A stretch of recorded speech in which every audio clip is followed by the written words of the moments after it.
नमस्कार दोस्तों, स्वागत है आप सभी का हमारे ऑफिशियल यूट्यूब चैनल शोभा टेक्निकल क्लासेस में। आज की वीडियो में हम यूएनओ से जुड़े हुए सभी सवालों के बारे में चर्चा करेंगे जो अक्सर एग्ज़ाम में पूछे गए हैं या पूछे जाने की संभावना बनी हुई है। तो ये वीडियो आने वाली NTPC exam, RRC, group D exam के लिए काफ़ी महत्वपूर्ण होने वाला है, तो वीडियो को अंत तक देखें। तो चलिए शुरुआत करते हैं हमारे पहले क्वेश्चन से। और पहला क्वेश्चन है, यूएनओ का फुल फॉर्म क्या है? तो यूएनओ का फुल फॉर्म है यूनाइटेड नेशन ऑर्गेनाइजेशन। यूएनओ का जो पूरा नाम है वो है यूनाइटेड नेशन ऑर्गेनाइजेशन। दूसरा सवाल है, संयुक्त राष्ट्र संघ दिवस किस तिथि को मनाया जाता है? तो ये मनाया जाता है 24 अक्टूबर को। 24 अक्टूबर को ये इसलिए मनाया जाता है क्योंकि जो यूएनओ है उसकी जो स्थापना है वो 24 अक्टूबर को हुई थी। और अगर हम सन की बात करें तो वह है 1945, यानी कि इसका जो स्थापना वो हुई थी 24 अक्टूबर 1945। इसीलिए हम प्रतिवर्ष 24 अक्टूबर को यूएनओ स्थापना दिवस के रूप में हर साल मनाते हैं। आगे चलते हैं तीसरे सवाल पे। संयुक्त राष्ट्र संघ में हिंदी में भाषण देने वाले प्रथम व्यक्ति कौन है? तो ये हमारे पूर्व प्रधानमंत्री अटल बिहारी वाजपेयी जी थे, जिन्होंने पहली बार संयुक्त राष्ट्र संघ में जाकर हिंदी में भाषण दिया था। आगे चलते हैं अगले सवाल पे। संयुक्त राष्ट्र संघ की स्थापना किस वर्ष हुई थी? तो ये हम पहले ही देख चुके हैं, 1945 में। आगे चलते हैं, संयुक्त राष्ट्र संघ के ध्वज की पृष्ठभूमि श्वेत रंग, जैतून की दो ऊपर की ओर खुली हुई शाखाएं, बीच में विश्व का मानचित्र, हल्की नीली पृष्ठभूमि। यूएनओ ने इस ध्वज को कब अंगीकृत किया था? ठीक है, ये यूएनओ के जो आधिकारिक झंडा है उसके बारे में बताया गया है कि इसकी जो पृष्ठभूमि है वो किस प्रकार की है, श्वेत रंग की। ठीक है, और इसके अंदर दो जैतून की पत्तियां यूज में ली गई है, जो आप यहाँ पे देख पा रहे होंगे, दो जैतून की पत्तियां हैं। और बीच के अंदर है विश्व का मानचित्र है, और उसकी जो पृष्ठभूमि है वो हल्की नीली है। ठीक है, ये मानचित्र की जो पृष्ठभूमि है वो हल्की नीली है। और इसके लिए ये पूछा गया है, जो ये झंडा है, यूएनओ का जो झंडा है वो कब अंगीकृत किया गया था, यानी कि इसे कब अपनाया गया था? तो ये अपनाया गया था अक्टूबर 1947 में। ठीक है, जो यूएनओ का स्थापना हुई थी जस्ट उसके अगले साल में अक्टूबर में इसे आधिकारिक झंडा घोषित कर दिया गया था। आगे बढ़ते हैं, संयुक्त राष्ट्र संघ की अधिमत भाषाएं अंग्रेजी, फ्रेंच, चीनी, अरबी, रूसी तथा स्पेनिश है। यानी कि जो संयुक्त राष्ट्र संघ है उसकी जो आधिकारिक भाषाएं ये हैं अंग्रेजी, फ्रेंच, चीनी, अरबी, रूसी तथा स्पेनिश।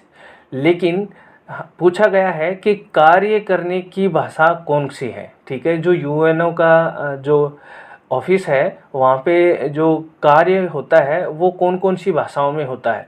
तो उसके लिए वहाँ पर दो भाषाएं काम में ली जाती है, अंग्रेजी और फ्रेंच। ये जो दो भाषाएं हैं वो आधिकारिक भाषाएं हैं। और वैसे संयुक्त राष्ट्र संघ के अंदर कितनी भाषाएं हैं? टोटल 6 भाषाएं यूज में की जाती हैं, अंग्रेजी, फ्रेंच, चीनी, अरबी, रूसी तथा स्पेनिश। अगले सवाल पे चलते हैं, संयुक्त राष्ट्र संघ का मुख्यालय कहाँ है? तो संयुक्त राष्ट्र संघ का मुख्यालय है न्यूयॉर्क में। ठीक है, आगे चलते हैं, संयुक्त राष्ट्र संघ के वर्तमान महासचिव कौन है? तो वर्तमान में जो महासचिव के रूप में काम कर रहे हैं उनका नाम है एंटोनियो गुतेरेस। ठीक है, आगे बढ़ते हैं अगले सवाल पे। वर्तमान में संयुक्त राष्ट्र संघ के सदस्यों की कुल संख्या कितनी है? तो वर्तमान में कुल 193 देश हैं जो संयुक्त राष्ट्र से जुड़े हुए हैं। ठीक है, और आगे बढ़ते हैं अगले सवाल पे। लैंगिक समानता व महिला सशक्तिकरण के लिए संयुक्त राष्ट्र संघ के तहत एक नए निकाय का गठन किया गया है, उसे क्या नाम दिया गया है? तो उसका नाम है UN विमन। ठीक है, UN विमन एक नया निकाय बनाया गया है और इसका जो मुख्य उद्देश्य वो क्या है? लैंगिक समानता और महिला सशक्तिकरण, यानी कि लिंग के आधार पर किसी भी व्यक्ति से साथ कोई भेदभाव नहीं हो। और इस दूसरा जो इसका मुख्य उद्देश्य है वो है महिला सशक्तिकरण। ठीक है, आगे बढ़ते हैं। भारत UNO का सदस्य किस वर्ष में बना था? तो भारत UNO का सदस्य बने था 1945 के अंदर। जब UNO की स्थापना हुई थी तो तभी से भारत UNO का सदस्य है और हम ये कह सकते हैं कि भारत UNO का प्रारंभिक सदस्य में से एक सदस्य है। ठीक है, आगे बढ़ते हैं। कौन से दो देश UNO के सदस्य नहीं हैं? ठीक है, तो एक तो है वेटिकन सिटी और दूसरा है ताइवान। वेटिकन सिटी का जो है वो सबसे छोटा देश है। ठीक है, वेटिकन सिटी और ताइवान है, ये UNO के सदस्य नहीं हैं। आगे बढ़ते हैं। संयुक्त राष्ट्र महासभा की प्रथम महिला अध्यक्ष कौन थी? तो जो प्रथम महिला अध्यक्ष थी वो थी श्रीमती विजय लक्ष्मी पंडित। ठीक है, आगे बढ़ते हैं अगले सवाल पे। संयुक्त राष्ट्र संघ में वीटो का अधिकार किसे प्राप्त है? तो संयुक्त राष्ट्र संघ में वीटो का अधिकार उन सभी देशों को प्राप्त है जो सुरक्षा परिषद के स्थायी सदस्य होते हैं। ठीक है, सुरक्षा परिषद जो अंग है उसमें जो स्थायी सदस्य होते हैं उन सदस्यों को वीटो पावर का अधिकार प्राप्त होता है। और सुरक्षा परिषद में जो स्थायी सदस्य हैं, इस सदस्य देश हैं वो है चीन, France, Russia, United kingdom, UK और USA। ठीक है, यूनाइटेड स्टेट ऑफ अमेरिका। तो ये 5 देश ऐसे हैं जो सुरक्षा परिषद के स्थायी सदस्यों में आते हैं। आगे बढ़ते हैं अगले सवाल पे। संयुक्त राष्ट्र संघ में वीटो का क्या अर्थ है?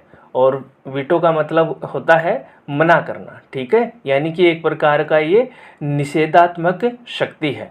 ठीक है, यानी कि मान लो कि UNO में किसी प्रस्ताव को लाया गया और उनमें से जब उस प्रस्ताव पे चर्चा हुई और चर्चा होने पर मान लो कि इनमें से किसी ने भी कह दिया कि ये जो प्रस्ताव है ये सही नहीं है या इसे लागू नहीं किया जाना चाहिए, तो वो प्रस्ताव लागू नहीं होता। तो ये जो वीटो पावर है वो वीटो पावर एक प्रकार की निषेधात्मक शक्ति है। वीटो जो पावर है वो केवल उन्हीं देशों को प्राप्त है जो कि सुरक्षा परिषद के स्थायी सदस्य होते हैं। आगे बढ़ते हैं हम अगले सवाल की ओर। संयुक्त राष्ट्र संघ की स्थापना का मुख्य उद्देश्य क्या है? तो जो संयुक्त राष्ट्र की जब स्थापना की गई थी 24 अक्टूबर 1945, तो इसका जो मुख्य उद्देश्य क्या रखा गया था? अंतर्राष्ट्रीय शांति, विश्व को शांति प्रदान करना और विश्व की सुरक्षा को बनाए रखना, ये UNO का प्रमुख उद्देश्य है। आगे बढ़ते हैं अगले सवाल की ओर। संयुक्त राष्ट्र संघ के स्थायी सदस्य कौन कौन से देश हैं? तो इसमें कुल 5 देश आते हैं, जिसमें से पहला है संयुक्त राज्य अमेरिका, दूसरा है यूनाइटेड किंगडम UK, तीसरा रूस, चौथा चाइना और 5वां फ्रांस। ठीक है, ये 5 सदस्य हैं जो संयुक्त राष्ट्र संघ के स्थायी सदस्य हैं। आगे बढ़ते हैं। अंतर्राष्ट्रीय न्यायालय कहाँ स्थित है? अंतर्राष्ट्रीय न्यायालय है वो कहाँ स्थित है? तो वो है हेग, जो शहर है हेग शहर में है। और ये हेग शहर कहाँ, कौन से देश में स्थित है? नीदरलैंड में। ठीक है, और आगे बढ़ते हैं। संयुक्त राष्ट्र संघ की लाइब्रेरी किस नाम से जानी जाती है? तो ये जानी जाती है हैमरशोल्ड लाइब्रेरी के नाम से। ठीक है, आगे बढ़ते हैं अगले सवाल पर।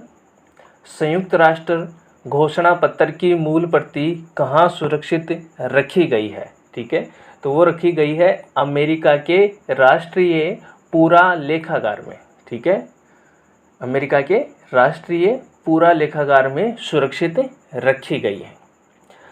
अगले सवाल पे बढ़ते हैं। संयुक्त राष्ट्र संघ के प्रमुख अंग कौन कौन से हैं? जो संयुक्त राष्ट्र संघ है इसमें कौन कौन से अंग हैं? तो इसमें कुल टोटल 6 अंग हैं, जिसमें से पहला है महासभा, दूसरा है सुरक्षा परिषद, तीसरा है आर्थिक व सामाजिक परिषद, चौथा है सचिवालय, पांचवा है अंतर्राष्ट्रीय न्यायालय और छठा है न्यासी परिषद। तो टोटल 6 यूएनओ के प्रमुख अंग हैं। आगे बढ़ते हैं नेक्स्ट सवाल की ओर। संयुक्त राष्ट्र अंतर्राष्ट्रीय बाल संकट कोष, ठीक है, जिसे हम शॉर्ट में यूनिसेफ के नाम से जानते हैं, का मुख्यालय कहाँ है? तो ये है न्यूयॉर्क में। और कौन से देश में है? अमेरिका में, ठीक है, न्यूयॉर्क अमेरिका में। आगे बढ़ते हैं।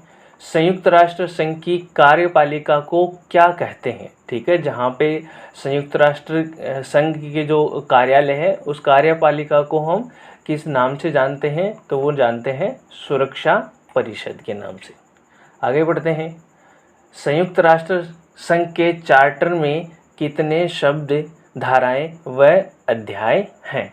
ठीक है, चार्टर क्या है पहले तो ये बात कर लेते हैं। चार्टर जो संयुक्त राष्ट्र संघ है उसका एक तरीके से हम क्या कह सकते हैं, संविधान है। ठीक है, संविधान यानी कि जो यूएनओ है, संयुक्त राष्ट्र संघ है, इसके जो दैनिक काम है वो किस प्रकार से होंगे, कितने इसके भाग होते हैं, ये सारी बातें इस चार्टर के अंदर लिखी गई है। तो इसी के बारे में पूछा गया है कि इसमें कितने शब्द हैं, कितनी धाराएं हैं और कितने अध्याय हैं।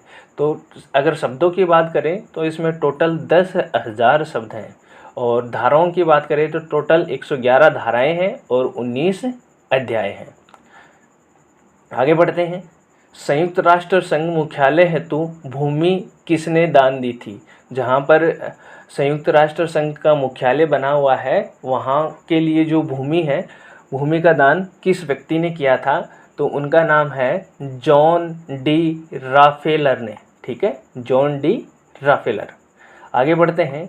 संयुक्त राष्ट्र मुख्यालय कब बनकर तैयार हुआ? ठीक है, क्योंकि 24 अक्टूबर 1945 में इसकी स्थापना हुई थी, तो उसके बाद में इसका मुख्यालय बना और ये बनकर तैयार हुआ 1952 में। ठीक है, आगे बढ़ते हैं। संयुक्त राष्ट्र संघ के मुख्यालय में कितने कर्मचारी कार्यरत हैं? तो संयुक्त राष्ट्र के जो मुख्यालय वहाँ पे कुल 10,000 कर्मचारी हैं, वो कार्यरत हैं। आगे बढ़ते हैं। संयुक्त राष्ट्र संघ का मुख्य प्रशासनिक अधिकारी कौन होता है? तो वो होता है यूएनओ का महासचिव। और वर्तमान में जो प्रशासनिक अधिकारी यानी कि महासचिव के रूप में कौन कार्यरत है? Antonio Guterres. आगे बढ़ते हैं। महासचिव का कार्यकाल कितने वर्षों का होता है? तो एक महासचिव हर 5 साल के बाद में बदलता रहता है, तो इनका जो कार्यकाल है वो कुल 5 वर्षों का होता है। आगे बढ़ते हैं। संयुक्त राष्ट्र संघ की प्रमुख व्यवस्थापिका का नाम बताइए। ठीक है, तो जो व्यवस्थापिका होती है वो होती है महासभा। महासभा क्या व्यवस्था करने का कार्य करती है। आगे बढ़ते हैं अंतिम सवाल की ओर। संयुक्त राष्ट्र संघ से जुड़ा पहला विशिष्ट संगठन कौन सा है? ठीक है, तो ये है अंतर्राष्ट्रीय श्रम संगठन, इंटरनेशनल लेबर ऑर्गेनाइजेशन। वो संगठन है जो कि विशिष्ट संगठन के रूप में यूएनओ से जुड़ा हुआ है।